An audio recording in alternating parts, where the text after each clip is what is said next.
अस्सलाम वालेकुम नज़ीर प्रोग्राम आज मुबारक के साथ दो तीन बड़े अहम मौजू हैं। उनमें एक तो राना सनाउल्लाह, फजल रहमान, शुबाज नवाज, वो उनका एक दामाद जो है वो जो क्या नाम है कैप्टन सफदर, इनके खिलाफ गुजरात में एफआईआर दर्ज हुई जिसमें दहशतगर्दी की दफ़ा आपके लम्हे लगाई गई। इस पर बात करेंगे। दूसरा, सिंध में और बलूचिस्तान में जो सैलाब है उसका ज़िम्मेदार कौन है। वहाँ भुट्टो जिंदा था सिंध में, तो वो भुट्टो अब किधर गया ये भी आपको बताएंगे। और भी सियासी सूरत हाल पे बातचीत चलेगी। सबसे पहले शुरू करते हैं जो दहशतगर्दी की ये अभी एफआईआर दर्ज की गई है। अब होना तो ये चाहिए था कि जब एफआईआर दर्ज हुई है तो फौरन गिरफ्तारी लेके इन लोगों को गिरफ्तार करने जाती पुलिस। और फिर जिस तरह इमरान खान के लिए लोग बाहर निकले थे, इनके लिए भी बाहर निकले, राना सनाउल्लाह को पुलिस गिरफ्तार करने जाए और फिर लोग सड़कों पे आए। दहशतगर्दी का मुकदमा है, कोई मामूली मुकदमा नहीं है। जिस तरह उसने धमकियाँ दी सबने सुनी ही। अब उसके क्या हमने आपको सुनाना। यही लोग कहा जो गवर्नमेंट ऑफिसर थे कि आपने इधर ही रहना, आपके बच्चों ने इधर ही रहना है, हम अदालतों का जलाओ गिराओ करेंगे, ये करेंगे वो करेंगे। इसी तरह की बातें ये जो नवाज शरीफ है, साद रफ़ीक है और ख्वाजा आसफ है इन्होंने भी की। देखना अब ये है कि ये अदालतें जिनकी बड़ी जल्दी तौहीन हो जाती है, जिनकी एक इमरान खान के बयान की वजह से उन्हें मुकदमात शुरू हो जाते हैं, नोटिस लिए जाते हैं, वो अदालतें अब किधर गई। अब क्यों नहीं हाई कोर्ट फौरी तौर पे बैठा, या उस वक्त क्यों नहीं बैठा जब इन लोगों ने ऐसे बयान दिए थे। एक जज की तौहीन पे इतना बड़ा हंगामा इन लोगों ने खड़ा किया हुआ है और जज को जी सिक्योरिटी दी जाए, इस औरत का नाम ले लिया। वाह क्या बात है। और मैं हैरान इस चीज़ से हूँ कि ये जी इंसाफ की राह में रुकावट है। अच्छा जी, अदलिया, इंसाफ, 130 नंबर, इंटरनेशनल लोग पाकिस्तान में पाकिस्तान की अदलिया के मतलब क्या सोचते हैं। इंसाफ की रुकावट देख लो, इंसाफ देख लो, क्या बात है। इस तरह के नोटिस जारी किए जा रहे इमरान खान को। और भैया आपने इंसाफ किया कब? इंसाफ आपका नज़र कहाँ आया? आप मुझे बताइए कौन सा फैसला आपने इंसाफ के मुताबिक आज तक किया? क्या कौम के साथ आपने इंसाफ किया? कौम ज़लीलो ख्वार हो रही, कभी आपने देखा कि कौम के लिए ये जितने मसाइल इन सियासतदानों ने बनाए हुए हैं ये सजा इनको मिलनी चाहिए, कभी आपके जहन में ये चीज़ें आई? नहीं आई। आप समझते हैं कि कौम के टैक्स के पैसे के साथ जो जज है वो पिकनिक मनाते रहे, चीफ ऑफ आर्मी स्टाफ और 2-4 जनरल जो हैं वो पिकनिक मनाते रहे। आज अवाम की हालत देख लें, ये आपकी वजह से सब कुछ हुआ। आज देखें सिंध में क्या हो रहा है, लोग भूख से मर रहे हैं। बलूचिस्तान में क्या हुआ। जब ये पैसे खा जाते हैं तो आपसे कोई इनसे कोई पूछने वाला नहीं। जब स्विट्जरलैंड के बैंकों में पैसे चले जाते हैं, जब लंदन में फ्लैट खरीदे जाते हैं तो कोई पूछने वाला नहीं। सुप्रीम कोर्ट में भी नहीं जरूरत के पूछे, वो भी पेपर लाओ, ये लाओ, सजा दो, जमानत दो। क्या किया? कुछ किया?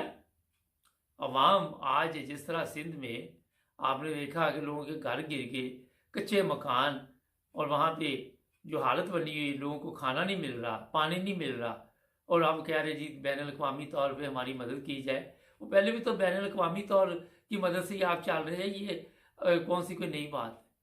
आपके घर तो ठीक है ना सबके, आपको कोई फिक्र की जरूरत नहीं। Chief of army staff, chief justice साहब, ये जो खतून है हाई कोर्ट की, आपके घर बार ठीक है, आपको फिक्र की किस चीज़ की ज़रूरत है? आप बिल्कुल परेशान नहीं होना आवाम के लिए। अपने बच्चों का सोचें, उन्हें जज बनाएं, उन्हें वकील बनाएं, उन्हें आर्मी में लेके आएँ, बड़े बड़े उहदों पे लगाएं, सरकारी फीसें लगाएं। आपकी ज़िंदगी और है। ये गरीब कीड़े मकोड़े, इनकी कोई हैसियत नहीं, कोई औकात नहीं। इनको बस यही बताते रहे भुट्टो जिंदा है, इनको इसी नारे पे लगा रहे, और कोई काम नहीं आप लोगों को। ये मैं इसलिए आपको सुना रहा हूँ कि ये अदल की वजह से सब नुकसानात होते हैं। जब आप देखते हैं कि निकासी के जहाँ से रास्ते हैं वहाँ पे आप घर बना देते हैं, आपके इदारे पैसे लेके वहाँ पे मंजूरियाँ दे देते हैं, पानी नहीं निकलता। कोई बात नहीं, अवाम मर रही है, परेशान नहीं होना आपने, बिल्कुल नहीं निकलता पानी तो क्या करे फिर वो। अवाम मरने के लिए आपके यहाँ पे है ना, आके वहाँ पे भाषण देने कि हमारे खिलाफ ये हुआ, हमारे खिलाफ वो हुआ। जो अवाम के खिलाफ हो रहा वो आपको कभी नजर नहीं आया।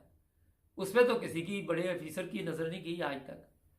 जो 75 साल से अवाम के साथ जुल्म हो रहा, उनको इस्तेमाल करते हैं। ये सिंध में थोड़ा सा मैं बता देता हूँ, जहालत का ये म्यार है, शिरक का ये म्यार है कि यहाँ पे भुट्टो जिंदा के नारे लगवा के उनको इस्तेमाल किया जाता है। और वहाँ जो वडेरे हैं उन्होंने ये कारोबार पकड़ा हुआ है, अपनी जेलें बनाई हुई थी, वहाँ इन लोगों को जेलों में डाल देते हैं और इनके जो ख़वातीन हैं उनको इस्तेमाल करते हैं, ये वडेरे जितने भी हैं। तो अब पानी आ गया तो क्या हो गया, मरने तो कुछ नहीं होता, क्या ज़रूरत है बैनुल अक़वामी मदद की।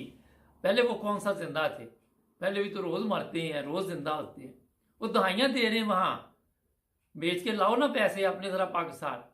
बैनुल अक़वामी तौर से तो मदद मांग रहे हैं, ये बेचो जो ये लंदन फ्लैट है या जो उसका जरदारी का यहाँ पे है, स्विट्ज़रलैंड में जो पैसे पड़े वो लेके आए।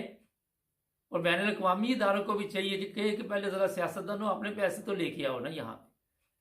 मैं देखता हूँ कितने सियासतदान लेके आएंगे, एक भी नहीं लेके आएगा, एक को भी तौफीक नहीं होगी। ये जज हमारे बड़े बड़े महलों में रह रहे हैं, ये दे ना अपने बैंक में से, अकाउंट में से कोई दे 10-10 लाख रुपए। मैं देखता हूँ कैसे नहीं तब्दील होते पाकिस्तान के हालात।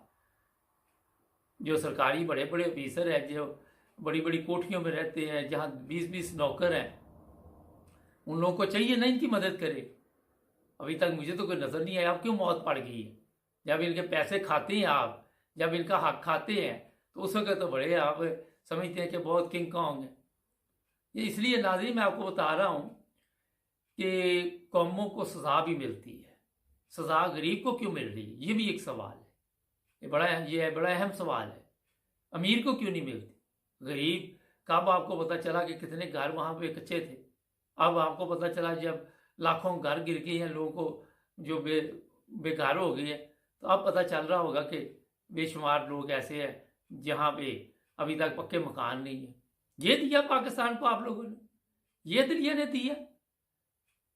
जब ये लोग पैसे इधर के उधर करते उस वक्त अदलिया खामोश।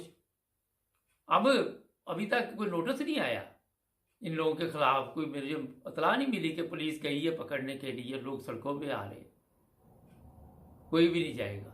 दहशतगर्दी ये उन लोगों के लिए है जो आपके इल्म में है कि जहाँ पे आपको पता है कोई इतना बड़ा मसला नहीं बनना जिस तरह शहबाज गिल के साथ आपने सलूक किया, जो हालत आप लोगों ने उसकी की।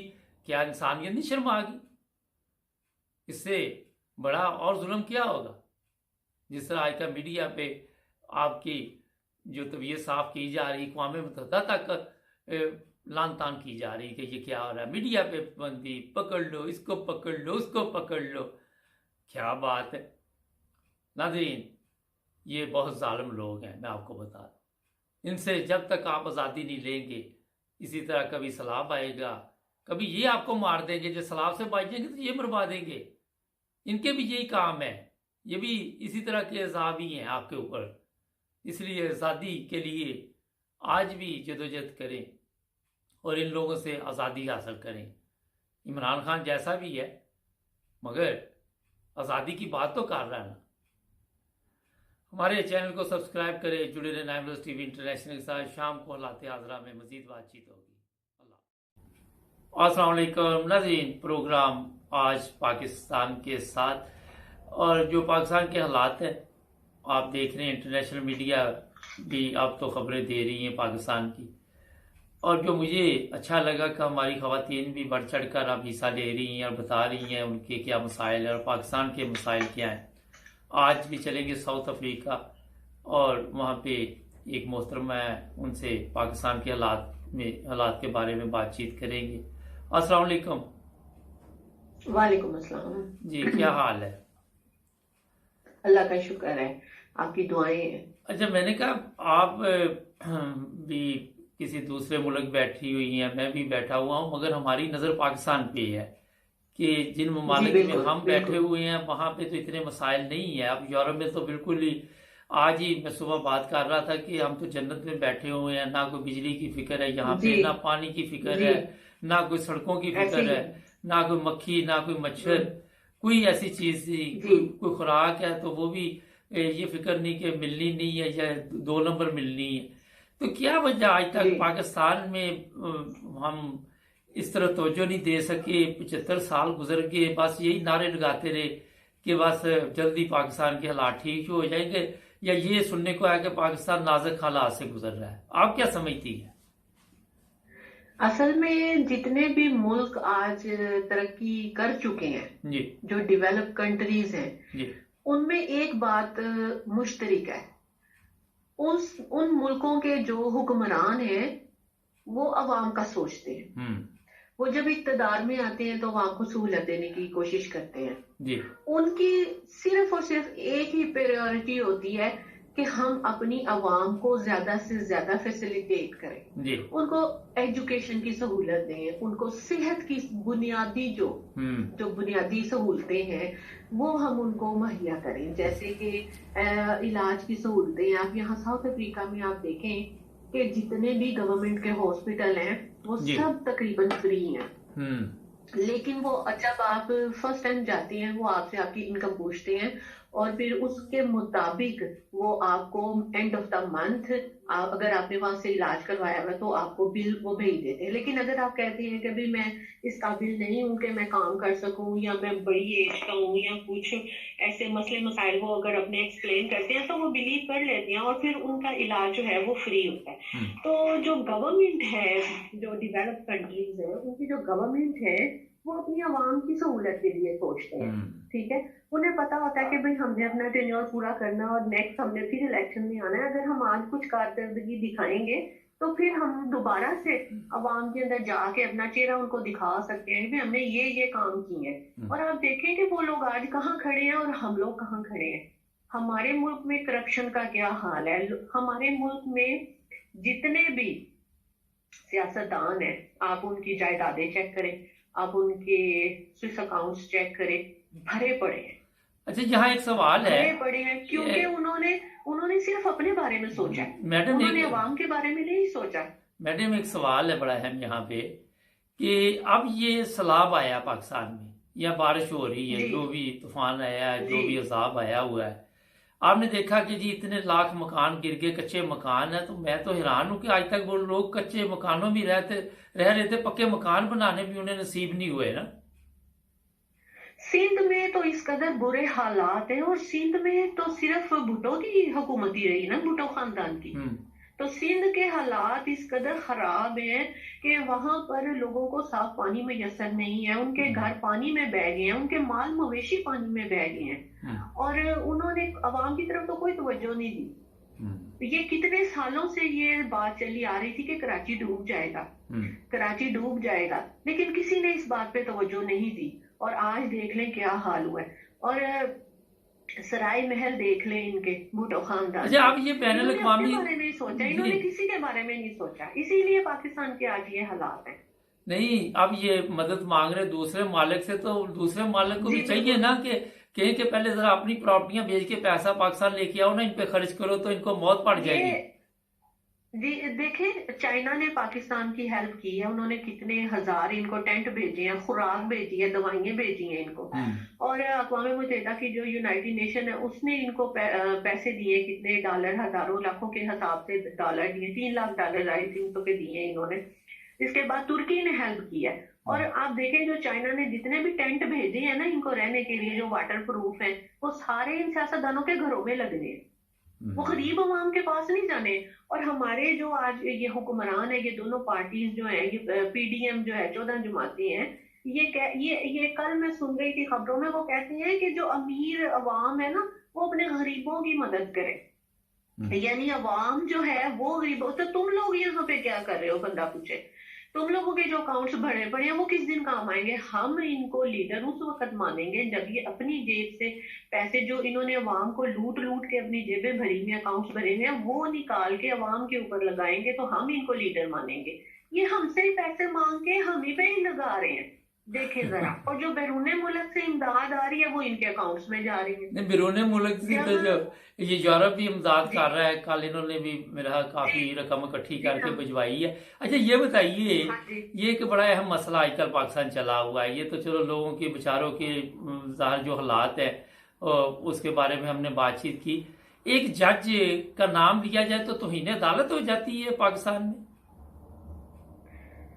बस वही बात तो वही आ जाती है ना कि -1 करने का प्रोग्राम है, अभी उसको किसी तरीके से नाअहल करना है तो आपने कुछ ना कुछ तो करना ही है ना।